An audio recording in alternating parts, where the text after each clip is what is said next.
Everyone has a human right to secure and adequate housing. This includes Australia's 550,000 international students. But the high cost of living and limited availability of student housing push many international students into Sydney's informal rental market, where a substantial number are financially exploited or live in housing that is overcrowded or unsafe. The UNSW Human Rights Clinic report, No Place Like Home, documents the most common housing problems international students encounter in Sydney, drawing from focus groups with international students at several universities and interviews with service providers across the city. Some landlords make international students pay a higher bond than the law allows. Others unlawfully refuse to return bonds. In share houses, many landlords don't provide bond receipts or lodge bonds with fair trading. This means when international students try to leave a bad housing situation, they can't get their bonds back. Many students report not receiving written rental agreements, which leaves them without tenancy rights when things go wrong.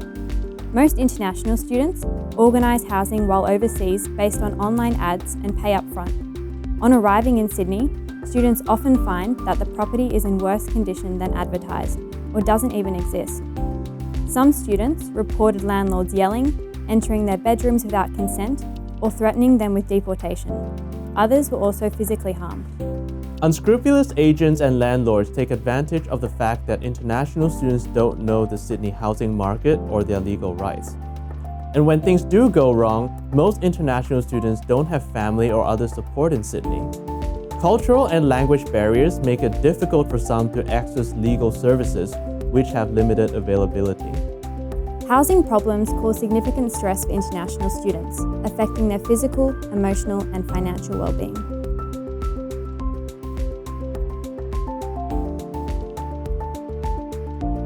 Let's support the New South Wales Government, education institutions, education agents, and legal service providers to implement changes for international students so that Sydney can truly be a home away from home.